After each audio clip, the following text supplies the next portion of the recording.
Hey, Sarah Mackenzie here. You've got episode 256 of the Read-Aloud Revival podcast, the show that helps you make meaningful and lasting connections with your kids through books.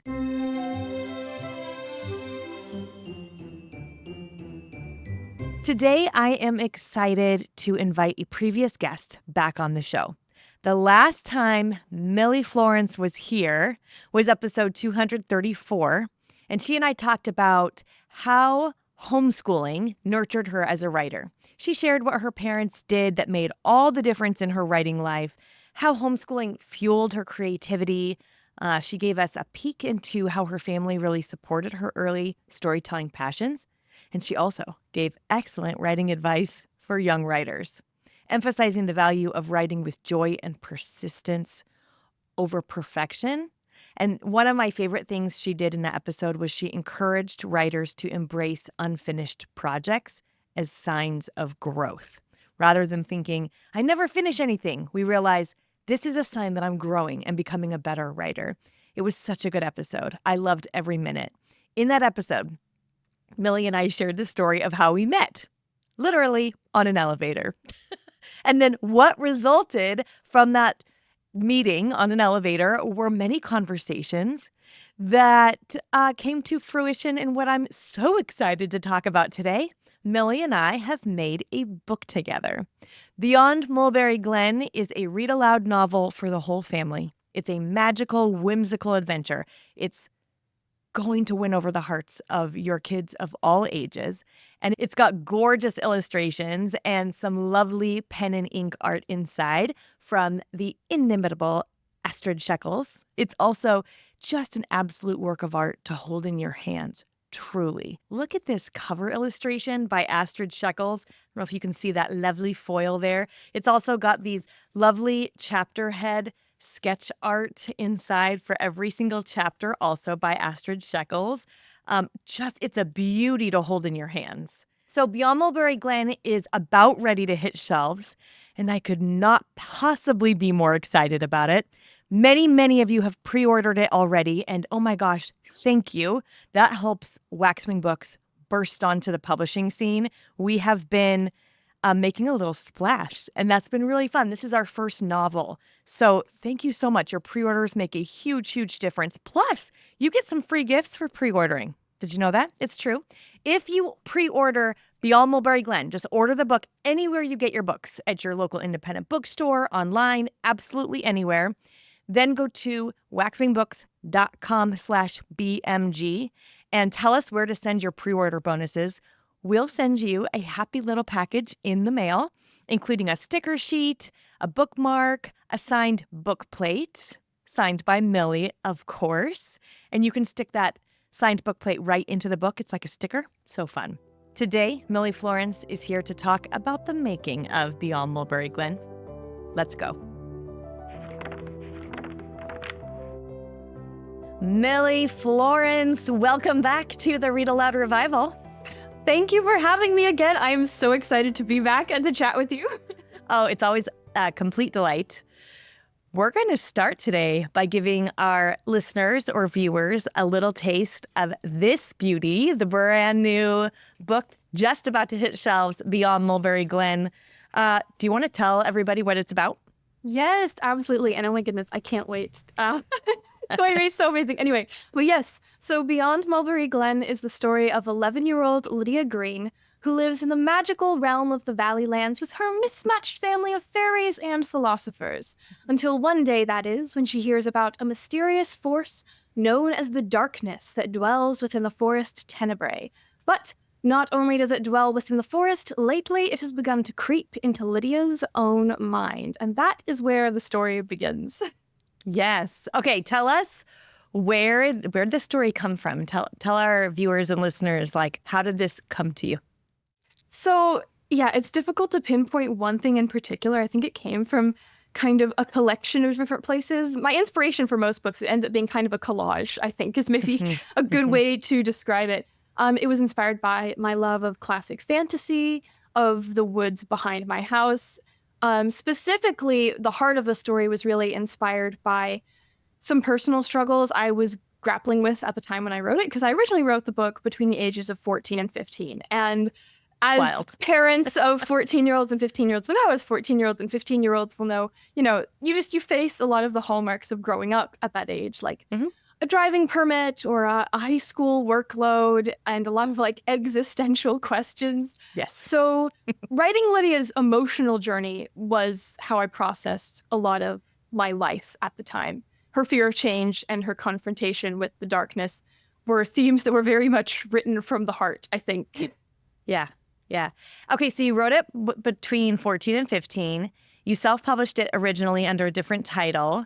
And then I read it and was like, we need to publish this at Waxwing. Yes. And you did some changes and rewrites. Do you want to talk about that at all? Yeah, it was interesting. It felt a little bit like whiplash, to be honest, to edit that book. It was very, very difficult to go back and edit at age 20 the book I wrote when I was 15, just because so much life has happened between then and now. And like I said, so much of the heart of that story was my emotional journey at age 15.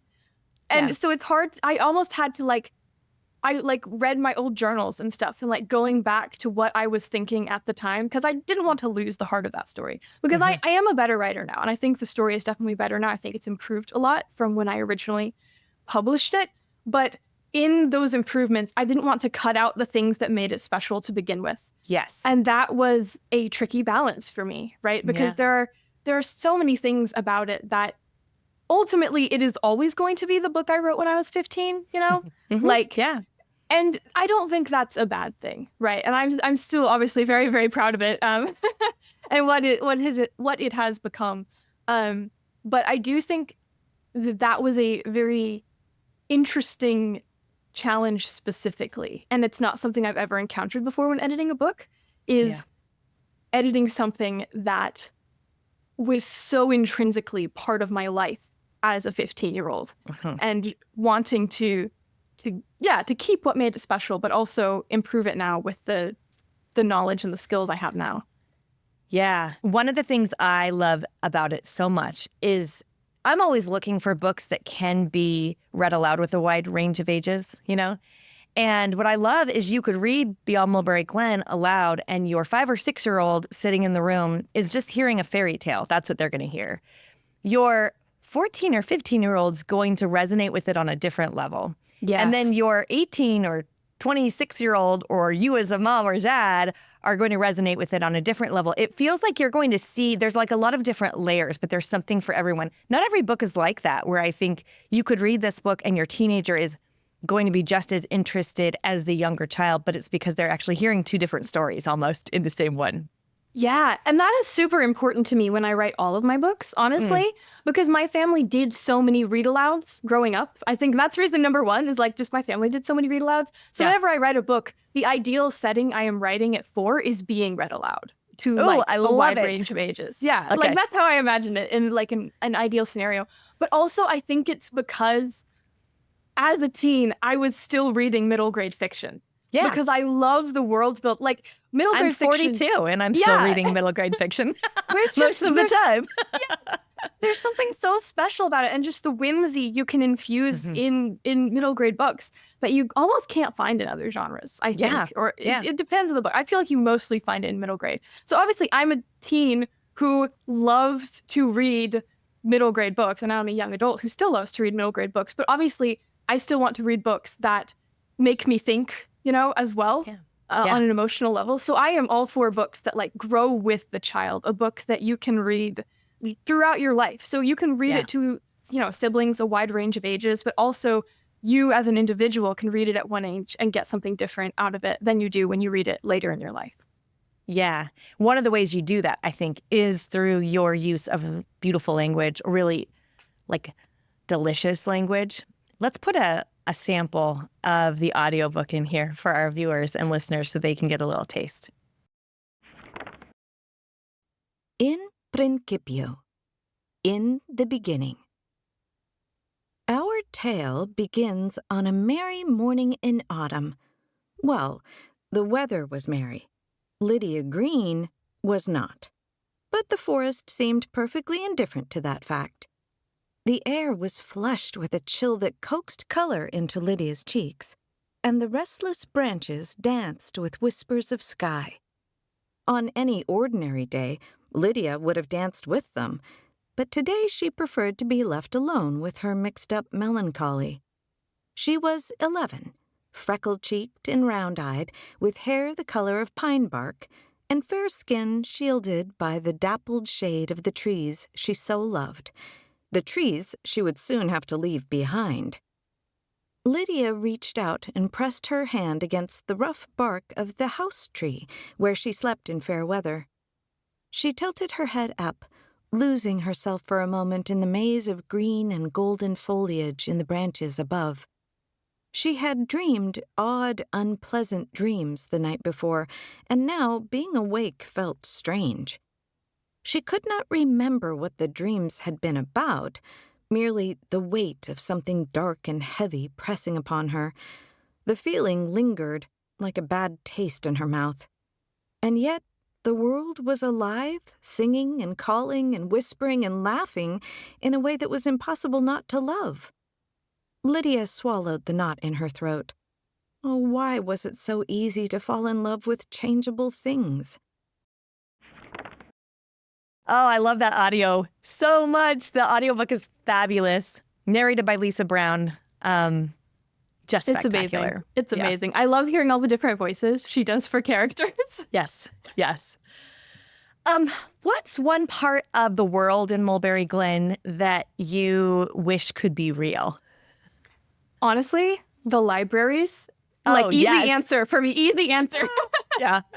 I love it so much. And it was such a cool part of the story to write. Like my favorite chapter in the entire book is the chapter where they go to the libraries for the first time. Yes. It was my favorite to write at the time. Like I had so much fun writing that chapter, but even now, I just feel like my favorite parts of storytelling come through in that chapter so well. And it's an interesting place, partly just because of the whimsy, right? Because it's this vast collection of books, shelves that go on for miles, and these shelves shift and move, turning it into a giant maze. And it's called the libraries, plural, because in the whimsical logic of this world, it's so big it has to be plural. It's too big to be just one library, right? Yes, yes. So I think it's special because of that whimsy to me. But I think it's also special on like a more philosophical level, because I liked the idea of making a library feel a little bit dangerous. Because this library represents knowledge, right? This infinite wealth of knowledge. Everyone says, knowledge is power. And if that's true, then power inherently has some danger to it, right? And, the thing I had in my mind at the time was my parents would always tell me and my siblings, once you see something, you can't unsee it. Or once you learn about something, you can't unlearn it, right? So to be careful what you expose yourself to. And I think that was kind of a theme for that location, was like this amazing wealth of knowledge at these characters' fingertips. And it's a good thing. It's an amazing thing. It's a beautiful thing. But it's also a little bit dangerous. And I think that, I don't know, I just really love that balance of like, because fairy tales, there is that element of sort of eerie, beautiful, but also a little bit eerie. And I loved striking that balance with that location so much. There's also my favorite character in the library. I already know who you're going to say. Yeah. It's Quill, right? It's Quill. It has to be. And when our readers get to that section, you're going to be like, of course, this is everyone's favorite part. He is the, yes. He is the hobgoblin who, and a self-proclaimed poet. He only speaks in poetry. Yes. When I read this book aloud to my own kids, that's the part where they could not stop giggling. So I think especially bookish kids who are familiar with poetry are going to get a really big kick out of Quill and what he views as poetry. Was so fun. He was such a fun character to write. Yeah. And fun fact about the library while we're on the topic, I noticed that I have an important library in every single one of my books. It keeps happening. Every single one. Interesting. Yeah. Yeah. And some of One them of are those things magical and some you of them didn't aren't. set out necessarily on purpose to do that. It's just sort of you just can't help but write about libraries. I didn't. It just keeps happening, but now I feel like I want to keep the streak going. I once heard Kate DiCamillo talk about, I think she talked with me about it here on the show, actually, about how she didn't realize that so many of her books had this theme of light, like stars being this little prick of hope in the night, you know? Yeah. And until a reader commented to her, why do you always put stars and light in your books? And she was like, do I do that? And then she realized she did it. And now I think she has to, think it probably just comes naturally as she's writing it anyway, but I bet, I don't know, Yeah. I've not asked her this, but I bet she's like, it's going to be in every book. Yeah. Yeah. Well, those are the best moments, though, when a reader's like, this was so clever that you did. And I'm like, yeah, I Yep, was so for clever. Yes. I definitely did that on purpose. Do you know, I think there's something about that, though, about the story being smarter than we are as authors. Oh, yeah. For and sure. like things happening on like a subconscious level because you were fed and nurtured by stories growing up and then not even realizing when your story might be like doing something super clever like Right. that, even if you didn't intend for it to. I've said this before. I think once you write a story, once you complete it and send it out into the world, it sort of takes on a life of its own, honestly, which is something else you could go back to the metaphor of the libraries, right? That it has a life of its own. Yeah. And yeah, I believe that is true of all stories because one of my favorite quotes is, no two people ever read the same book, I believe. Yeah. So good. Yeah. Yeah, I think there's this relationship that happens between the book, the story, and the reader. It's not even a relationship between the author and the reader. It's between the story and the reader. And I think, and that's a unique relationship for every person. And I don't know, I think it's so cool. Yeah. It is so cool. How did you decide like what kind of magic or wonder to include? That's probably a question every time you're writing a book, especially if there's some magical realism, which I know happens in a lot of your stories. How do you decide what kind of magic to include in a book? And specifically in Beyond Mulberry Glen, do you remember like sort of painting the boundaries of that magic? Or I do actually, yes. Okay. Yeah, so the process for that is a little bit different in every book. In every book I write, I intentionally try to challenge myself to try new things. You can kind of see if you read my books in the order that I wrote them. Like in each thing, I've added something new to try to kind of teach myself and learn. I intentionally try to make the magic system different in every book that I write. For Beyond Mulberry Glen, one thing I specifically decided for the world is that all the magic would be attached to places instead of people. So the library with their shifting shelves, yes. or the dark forest, tenebrae forest, right? In this world, people can't learn magic. Magic is sort of its own character. It's like a force of nature, like wind or rain, and it chooses certain places to live, like the libraries. Like no one knows how the libraries got like that. Magic just chose to make it its home. Oh, that's beautiful. How many times have I read this? So many. And I didn't actually make that association. That's really beautiful. One thing that kids listening or watching this right now might not realize is you might think as a fantasy writer, you just get to make up any rules you want. And that's true. You kind of do in But you your have to own stay writing. consistent to them. Exactly, because otherwise there's no story because everything could just be solved by magic that you decide exists on page 200 that didn't exist on page 120. Yeah. Yes. Oh, that's so cool. Okay, so were there any books or movies or specific experiences that you feel like impacted your writing of Beyond Mulberry Glen? Absolutely, yes. So in terms of experiences, when I was in the process of writing Beyond Mulberry Glen, I actually went on a couple trips overseas with my dad to Germany and England. And those were a huge inspiration, which I think you can tell if you read the book. So that was huge, just like getting to see all the architecture, learning about the fairy tales and like the legends of those countries. Because he was going on like business trips, but we have a thing in our family where whenever my dad goes on a business trip overseas, we all take turns, one sibling at a time, going with him, which is very, very fun. So, but yeah, I got to go on a few of those in the process of writing that book. And yeah, the architecture, the fairy tales, the culture, the food, there's some very British food, very like traditionally British food in the book. So that comes through for sure. I was also learning Latin as my high school foreign language. That is probably a quite obvious inspiration there because there's lots of Latin in the book.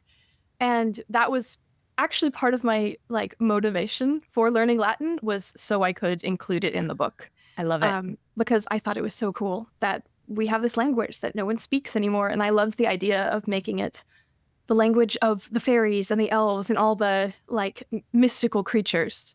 Right. Well, and there's so much of that like double symbolism because like even one of the characters, Terra, her name in Latin means Earth. Right? Yes. Okay. And she's a healer. So it's like, oh, yeah. Yeah, I know. I love the double meanings thing so much. Yeah, so Terra means Earth, and then you have a chapter, one of the chapter titles in Latin translates to either the Earth heals, or you can think of it as Terra heals. It's like the character heals. Both happen. I love the double meanings, but right. So lots of names, lots of double meanings there. Yeah, the Latin was really, really fun to play with. I think it'll be really fun, especially for any students that are learning Latin to be like, it'll be like a little treasure hunt. Yes.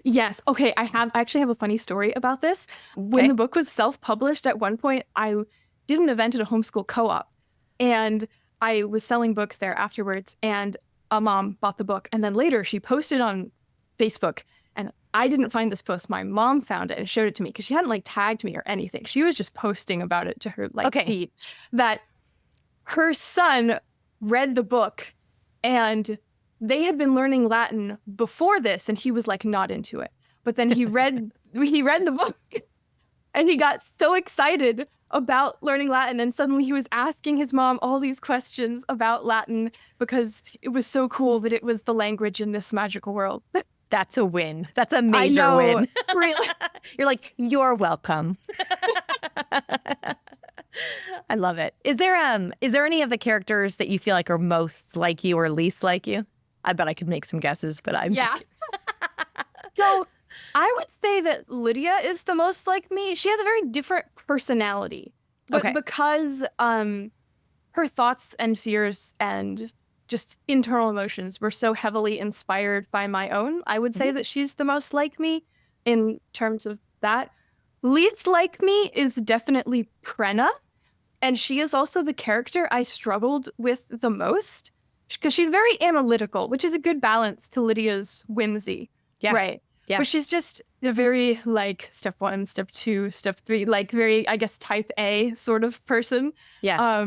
Which was very different to write, and it took me a long time to get her character right and make it what I wanted it to be. But yeah, she's sort of like a Diana to Anne Shirley, but she's a little more what's the word I'm looking for, like takes initiative, or like a little more, I don't know, aggressive is not the right word, so that Prenna is more like, there is a word for this. Assertive.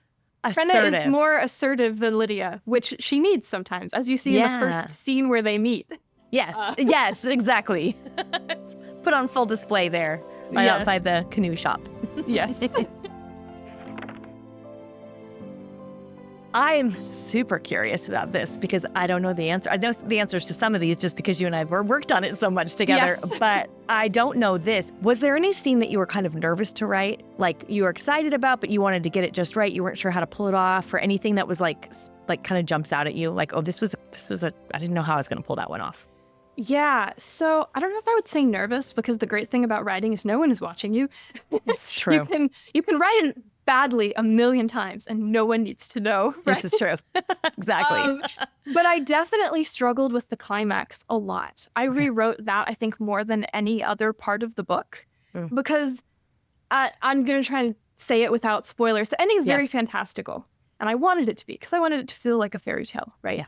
But I also wanted the emotion to feel real, even in such a surreal setting. And it took me a while to get that right, to get the balance right. And some of the first drafts I wrote of that definitely make me cringe looking back on it now. All my first drafts make me cringe. Yeah.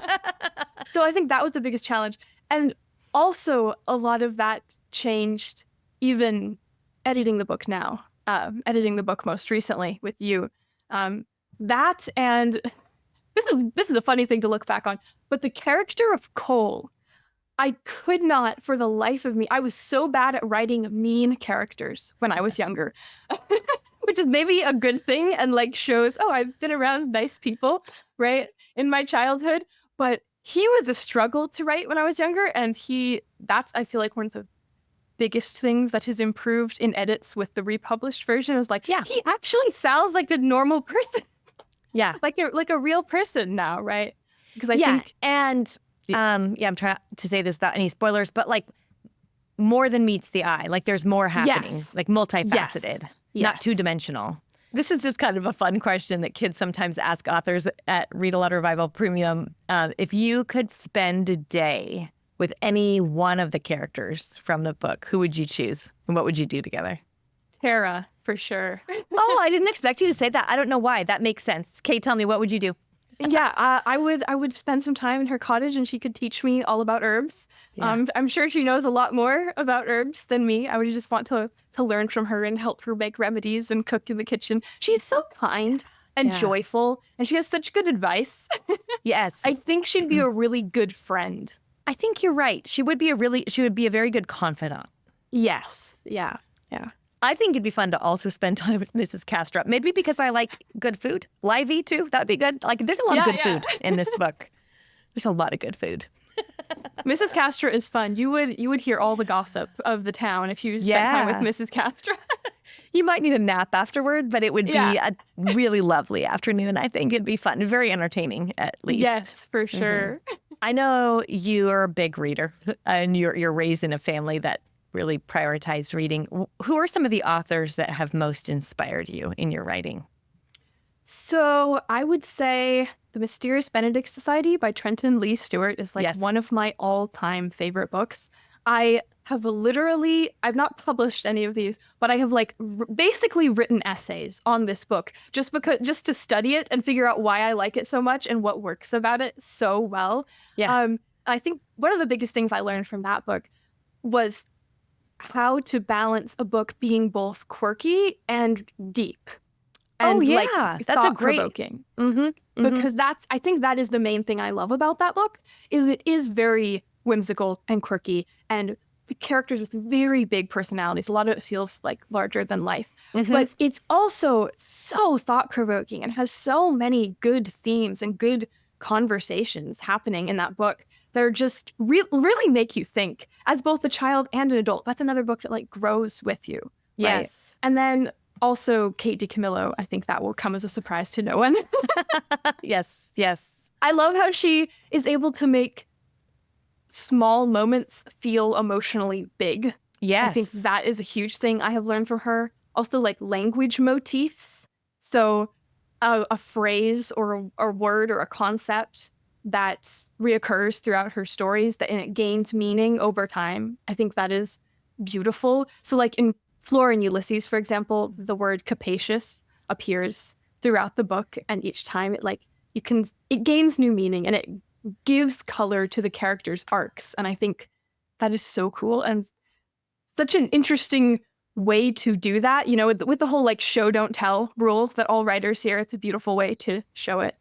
And then in terms of writers, I would also say that the writers and the storytelling in the TV show Avatar: The Last Airbender have taught me a lot about storytelling. Tell me more. Yeah. I love learning about storytelling from movies and TV shows as well. Same. I think any form of storytelling, it just expands what you know about all the different ways to tell a story. And I think that's really important, no matter what kind of storyteller you are. But specifically, Avatar: The Last Airbender taught me a lot about letting a story build over time, rather than Oh, trying to shove everything a reader needs to know about a character into the first chapter.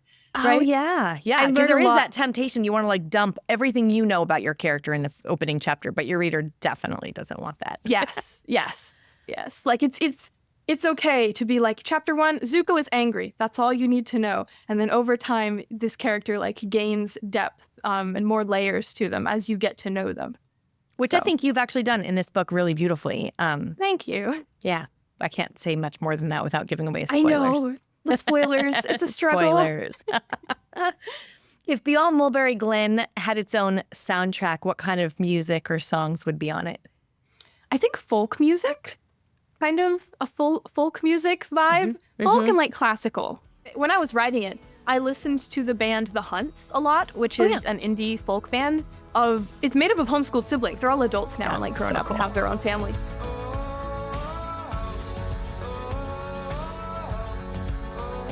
I love their music, and I listen to that a lot while writing it. And it fits perfectly because the style is very like flowing and gentle and bright. And a lot of the lyrics are about growing up. So a lot of it applied to the story. And I So really you can enjoyed listen that. to music with lyrics while you're writing. Oh, no. Oh, okay. No. I'm saying like I had this in my earbuds while I was pacing in circles around the backyard, imagining a music video with the characters from Beyond Mulberry Glen. Got it. This makes a lot more. I'm like, wow, that's like next level there. No. Yeah. Okay. That makes so much sense. What's a question that you hope or wish that readers of this book will ask you? Honestly, I think my favorite question to get asked by readers is just, do you have any fun facts about the story? Because I have so many. I have so many fun facts, little random behind the scenes things from like, I don't know, for example, like in an early draft, Lydia had a magical birthmark. Oh, really? Yes, in the first draft. It's not there anymore because it didn't work. It was kind of replaced by the seeds. Okay. As a plot device, and that made a lot more sense. And readers, if you want to know what this all means, you'll have to read the book. Yeah. Another fun fact is something I have noticed with a lot of my books is that I tend to gravitate about writing about apprentices specifically. Like in Beyond Mulberry Glen, but in other books as well. And I think this is because I'm a homeschooler. So there are so many books that take place at magical schools. Yes. But for me, I can't relate to that as much because I was homeschooled. I can't relate to the school aspect. Yeah. But books where like the character gets apprenticed by a wizard, I think feel more relatable to me because it's more similar to my homeschool experience of like having a closer relationship with the person teaching you and being focused on subjects that you choose and having a more flexible schedule, that sort of thing. So I've noticed that, again, multiple books of mine there are apprentices or some concept similar to that. Of like a sure one-on-one kind of teaching. Yes. Yeah, Yes. exactly. Yeah. Mm-hmm. Like in my other book, The Balter of Ashton Harper, Yeah, I was just there's thinking a about dance that. tutor. Right, yeah. Yeah, that's so cool. I had never thought that through, but that makes a lot of sense. That my own 6 children who, like 3 older ones, never really stepped into a school. Unless they were playing sports at the school, they never really stepped into a school until they went to college. But they might not resonate exactly with that school experience that we see in a lot of stories. But Yeah. I mean, apprenticeship. it's not that I don't enjoy it. I do, but it feels more like a fantasy world to me. I think the magical school than it does for kids who go to school. I think it has a different level of relatability. I don't know. And that's not something I did on purpose. Again, like the library thing, it's something that has happened over time. And so only recently I've realized, I'm like, I think that's why. Yeah. How do you hope your readers will feel after they finish your book? I hope that they will feel motivated to find determination and hope in their everyday. Like more than anything else, I want Beyond Mulberry Glen and all my books, but especially Beyond Mulberry Glen, to give people hope. My goal is always to write stories that acknowledge the darkness of the world with honesty, but also the truth that there is light even in that darkness if you're stubborn enough to find it. Because I do think it comes down to stubbornness. A lot of it does, right? You don't have to be some extraordinarily noble or talented person. You just have to refuse to give up to find that light in your life. You just have to keep trying, keep moving forward, keep growing towards the light, as I say in the book. There's something that Pitt, Lydia's guardian fairy, says to her that ends up becoming a bit of a language motif throughout the story, which is, you are stubbornly gentle, stubbornly kind, relentlessly compassionate. Never lose that, Lydia. And I think we need more of that in this world. Just being, stubbornly kind, stubbornly looking for the beautiful things in life. Well, I want to take a minute while I have you on screen with me here, Millie, to just tell you just as direct as I possibly can. I think you know this, but I want to just say it where everybody can hear it. For Waxwing's first novel to be this absolutely beautiful, hope-filled, whimsical, delightful tale is such an honor for us. And so thank you so much for trusting your book with Waxwing. And I hope it gets into so many readers' hands because it is truly a magnificent story. So well done. You are so welcome. Thank you so much. I've said it before, but I'll say it again. Every book we publish at Waxwing is created for the whole family in mind, with reading aloud in mind, for parents and grandparents to read to their kids of all ages. We just know you're going to love this one. Every pre-order and every purchase you make makes such a difference. As a brand new boutique publishing house that has just burst onto the publishing scene, and we're trying to make the really beautiful, high-quality books you can trust. Every order you make is truly game-changing for us. Bookstores, libraries, schools take us more seriously and realize that we're indeed making books that families have been waiting for when you order and pre-order the book. So thank you, thank you, thank you for every pre-order. You can get your copy of Beyond Mulberry Glen anywhere you like to buy books, any bookshop that you like. You can order our books from there. And then if you want those pre-order goodies, go to waxwingbooks.com/BMG and you can input your information there so we can send you a little happy mail. The show notes for this episode are at readaloudrevival.com/256. Don't forget to order your copy of Beyond Mulberry Glen hitting shelves January 7th. I cannot wait. Go to any bookstop that you'd like to order it from and then grab your pre-order goodies by going to waxwingbooks.com/BMG. I'll be back in 2 weeks with another episode, but in the meantime, you know what to do. Go make meaningful and lasting connections with your kids through books.